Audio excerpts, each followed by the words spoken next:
Welcome to the very first episode of the Webhead Legion podcast.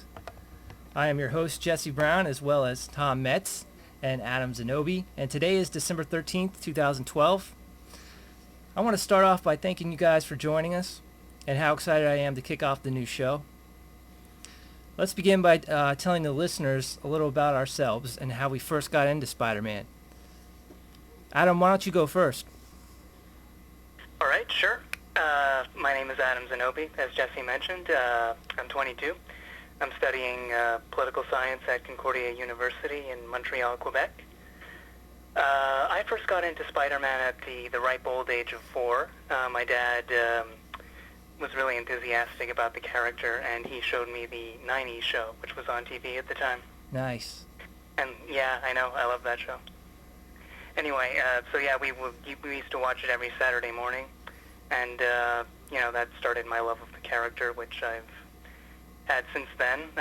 He bought me my first comic shortly after. I think it was an issue of Spider-Man Adventures or something. It was the comic based on the show. Oh, cool. I think it had Dr. Octopus in it or something. I didn't know they had a comic based on that show. Oh, yeah. Usually when they have an animated series, there's always a comic based on the show. I'll have to check that out. And I started reading comics regularly at 10. I got a subscription to Ultimate Spider-Man. Issue number 6, I think, was my first. Cool. And been a Spider-Man reader ever since. Very nice. Excellent. Tom, do you want to take over? Go ahead. All right. I guess I started reading the Spider-Man comics in the New York Daily News. They had the comic strip. So then I found out that in the 90s there were a lot of street vendors in New York City. Mm-hmm. So that's when I found out about the regular comics and bought some back issues. And I think the first back issues I got was a Spider-Man 46, something by Howard Mackey, Beware the Rage of a Desperate Man. Uh-huh. That had the Hobgoblin, who was a villain that I liked from the comic strip. So then the TV show started soon after and featured one of my favorite villains from the comics, the Lizard, in the first episode. So I think I became a fan that way. And I don't know, I was able to get some issues, but not that much until I went to high school and basically had an awesome comic store right nearby. Mm-hmm. I don't even know if it's still in business, but that's when I started reading the comics regularly. And that's around the time the comics started getting regularly good, when you had Bendis and Bagley and Ultimate Spider-Man, oh yeah, Jenkins and Buckingham on Peter Parker Spider-Man, and then JMS and John Romita Jr. on Amazing Spider-Man. Oh yeah. So just when I would have been started losing interest in it otherwise, I suddenly had access to all this good new material, as well as I think Marvel was kicking their trade programs into high gear. So I started getting the essential volumes and that type of stuff. Very nice. Yeah. So you read up on all of the backstory and the history of Spider-Man. Yeah.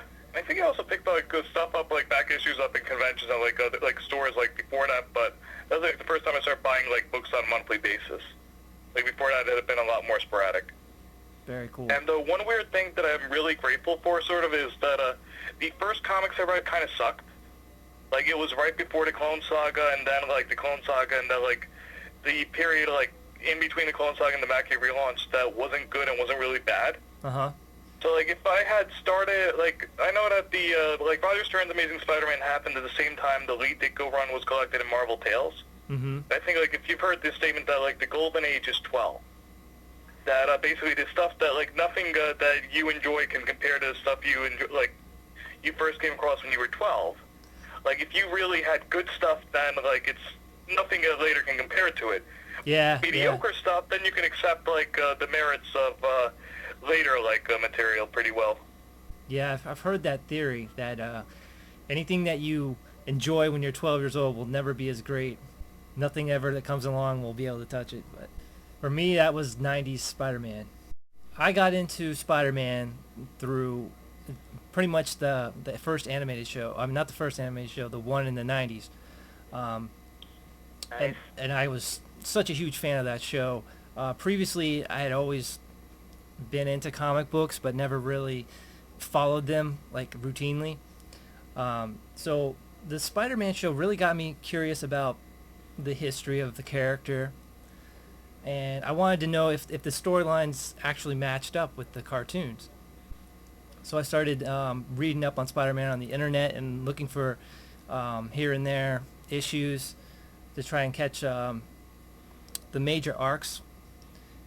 And that... They were actually pretty... Go ahead. They were pretty faithful with some of the adaptations, right? Yeah, I mean, I was impressed at how well the cartoon stuck to the history in the comics. Yeah, they would always put their own spin on it, though. It was never a direct adaptation. Mm-hmm. Like, they took a lot of... Like, it was pretty with, close you know, to, like, Tablet of Time, the first appearance of Mysterio and stuff. Oh, yeah, some of the earlier ones were a little more faithful. Yeah, they expanded on quite a bit, especially the Yeah, origin of Venom. They took their liberties with the wedding, the marriage.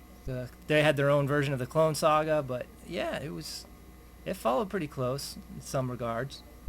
But what really did it for me to solidify my fandom of Spider-Man was the 2002 movie, which, you know, I was there opening day, and that pushed me over the top. I don't think I was able to go opening day. I took the SATs basically the next day. Mm-hmm. I couldn't see the film until afterwards. Yeah, I just remember the theater was so packed I had to sit in the front row, the very front row. But it was worth it, man. I was there with my best friend that day, and we just couldn't stop talking about how great the movie was. Oh, yeah. Yeah, I took the day off school to go see it. Opening day, May 3rd. Yeah. Earliest showing. Our next topic, which is going to be the current status of Spider-Man. Everything that's going on with the story arc Dying Wish, starting from 698, and we are now at 699, highly anticipating the final issue, number 700. I'm going to start with Tom. What did you think of issue 699? I thought 699 was okay. It's more of a middle issue, sort of setting up that, like, all right, Peter Parker is in a lot of trouble, but he has a shot at like fighting Doc Ock. Yeah, I can see where you're coming from there. So you're saying that there's going to be a final battle with Doc Ock? Yeah, obviously. It's more of a setup to the big final battle. Like, I appreciated it on that level for 700. The 698 was satisfying because that was about the twist. Mm-hmm. 699 was more about getting bridging the gap between how does Spider-Man get out of this dangerous situation, and then what does he do next. What did you think of 699, Adam? I liked it. I didn't like it as much as 698, which I thought was one of Dan Slott's best single issues of Spider-Man. Mm-hmm. I know that he's done in a while. But 699 was good. He's really putting Spider-Man, Peter Parker, in a really tense situation, and I think it really shows in the comic. Remember, there's this one-page scene where, Spider-Man's sort of trapped in Ock's body, and he can feel Ock's, his liver slowly shut down or something. Yeah, there's definitely a lot of suspense and tension going on. There is, yeah. I'm glad he had that one page to sort of show, just how dire that situation was. You're talking about the page where it's just like a bunch of panels of Peter Parker and Doc Ock's body? Yeah, he's just, sitting there. Yeah, that was really intentional, and they're just showing how he's so alone in his doom. The clock is literally ticking. He can do nothing except essentially sit there in that big iron lung and I know, feel bad. That someone comes for him. Yeah. And he has to make a difficult decision too. Letting the prisoners, sending supervillains to the prison to break him out, because obviously innocent people are going to get hurt. Mm-hmm. In that situation too. So that puts him in a bit of a quandary as well. Yeah. And then the lizard, tells him, reveals that he's Kurt Connors unknowingly to Spider-Man in at the worst possible time, because Spidey can't do anything to help him at this point. Mm-hmm. I thought was was a good, cool move by Slott. Do you think Spider-Man had to play that card before, Peter Parker exits the book. Do you think maybe Peter was being a little too judgmental at that point of the other villains? Judgmental? Like how? Well, I mean, he didn't want to have to call up the villains and bust them out of there. He felt bad about that. He didn't want to release not Mysterio, but Morbius. Oh yeah, Slott's Spider-Man really doesn't like Morbius. Mm-hmm. That's been a point throughout the run, so it's not that unusual. Also, it doesn't really seem to be a hatred of Morbius as much as just realizing that a guy who can't control his hunger probably shouldn't be out in the real world. Right. Probably shouldn't be out among the civilians. Well, that makes good sense. Plus, there was what he did to Billy Connors, which was pretty sick. But it worked, and Spider-Man just learned that it worked. Billy Connors, what he what Morbius did with, the kid's body Oh, yeah, right. back in No Turning Back, but he got pretty peeved. Yeah, about he was that. already dead. Poor Connor's kid can't catch a break. Who was it that wrote that issue, or that arc? Was it called Shed, I think, where Billy got eaten? Zeb Wells? Wells. Oh, Wells. He's responsible for that. Okay. Do you think the character of the Lizard is redeemable at that point, after killing his own son? Like, do you think we can ever look at Kurt Connors the same way again? Kurt Connors, yeah. I think because he wasn't in full control at that point. It would be... It's an interesting thing to look at, like, the Lizard. Like, basically, when he's done something, like, when he's worse off than pretty much any other comic character, that no one else has really been pushed, like, as fallen that low, like, that what can he do next? And he is a brilliant guy and formerly a doctor.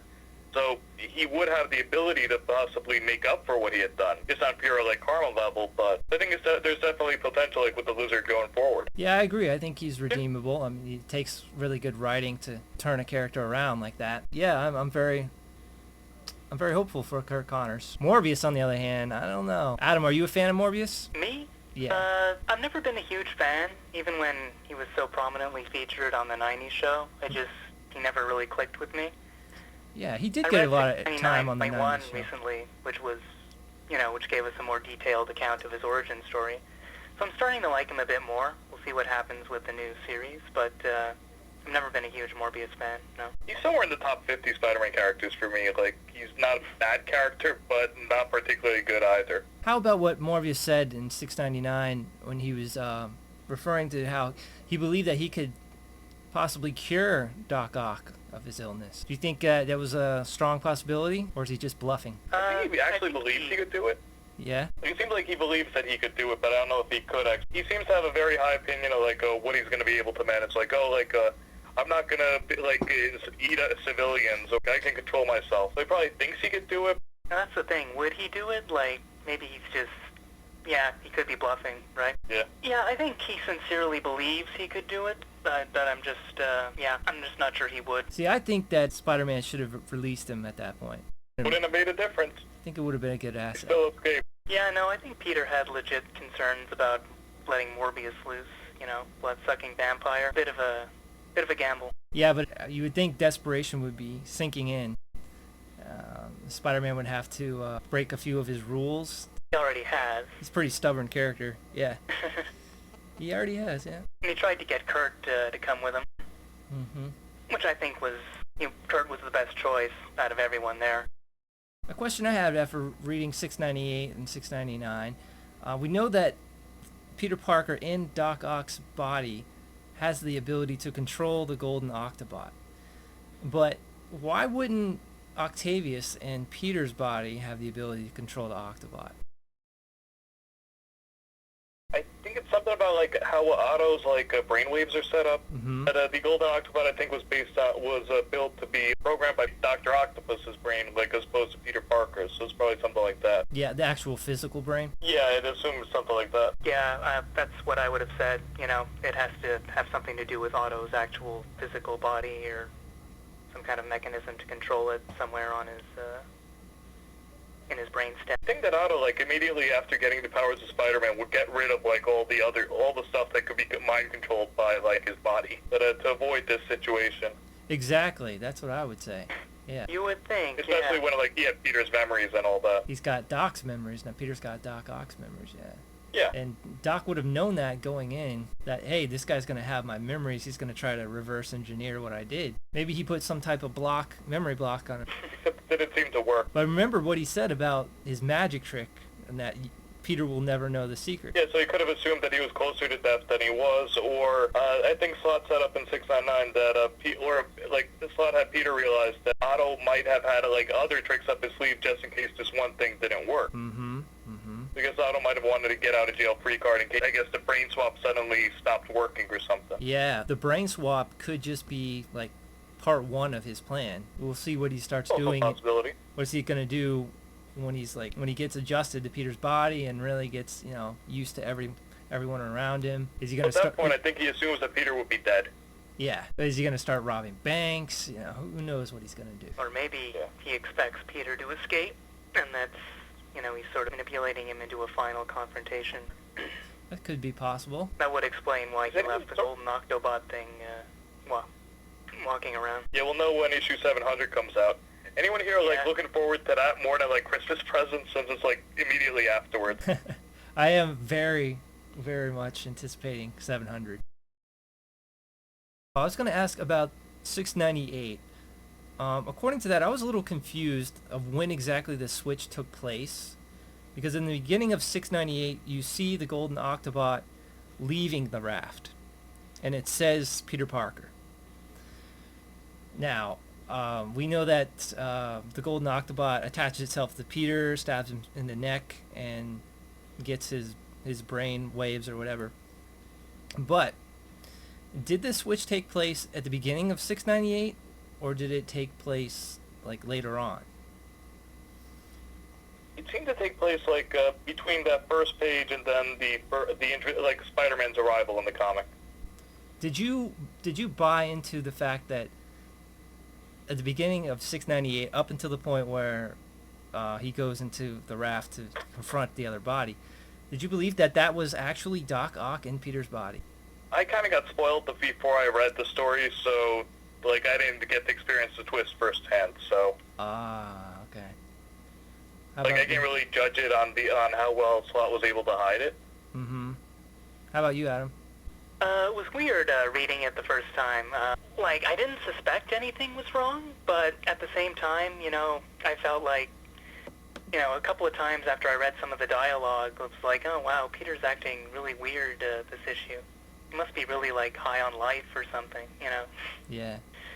So, like, when it got to the last few pages, I was like, oh, my God. And, I excitedly turned back and reread the whole thing and was able to get all the clues. But, Slott had me going for my first time through. Clues? What clues? Tell me more. Clues? Yeah, what clues? Oh, when he's going through his phone messages, and then Aunt May, I think it's a message from Jay or something about Aunt May being in the hospital. Mm-hmm. And Peter, Ock as Peter remarks, oh, that dear sweet woman. Mm-hmm. Okay, yeah, I did pick that up was on that. I thought that was odd. And then there was the moment when Peter winked at those two girls after talking to MJ. But did you really think that was odd? It rubbed me the wrong way. I didn't feel like that Peter would do that. Like, something was weird. Okay. Like, yeah. I could write it off as, maybe just Peter is really... Yeah. Peter being really, in a good happy mood or something. But, it didn't feel right, no. Okay. I guess because they gave it There was another special scene attention. where he's, describing all his, where he's talking with Max Modell, and he said that his past inventions were mere trifles, and I thought, wow, that's a really odd word for Peter to use. I've never heard him. That's a good point. Yeah, I see you on that one. I didn't pick up on that, but yeah, Peter wouldn't say that. I doubt that he would even use that word. Yeah. But trifle sounds like a word that Dr. Octopus uses all the time, so... Yes, I agree. Yes, while stroking his chin or something. Yes. The first read, I didn't pick up on it. I mean, until the last couple pages. But then when I went back and read it again, I did pick up on the clue with Aunt May. I guess because he winked at the girls and they gave that like special attention, they put that in a panel all by itself. That was a clue too. But yeah. it didn't seem all that un-Peter Parker-like to me. I mean, if the girls were there and they were kind of already looking at him, he might wink at them if he's in a good mood. But yeah, because they gave it special attention. I think he should have been a little less subtle with that. Dan Slott. I think that was part of the point, Phil. Mm-hmm. But yeah, the cool thing was, he takes you by surprise at the end, so... And Ock's a smart guy. He knows how to... He would know at this point how to sound like Spider-Man. Plus he's got all his memories, so... Well, do you have any final thoughts, guys? You want to throw out a prediction for 700? Anything at all? Mine would be, like, my guesses might actually end up being correct. It wouldn't really be a guess that much, so I'd be the wrong person to ask here. Uh-huh. Did you see the spoiler? Because I think the spoiler leaked online today or something. Yeah, I've seen the spoiler. Oh, okay. See, don't tell me.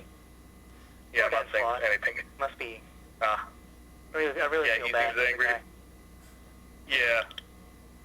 No, I didn't get a chance to see it. Thankfully, I want to avoid the spoilers. Yeah, I'd avoid the spoiler. The main reason I looked at it, like, I moderate the Spider-Man forum at CBR, so I didn't want to, like, so I wanted to make sure that I knew what's going on.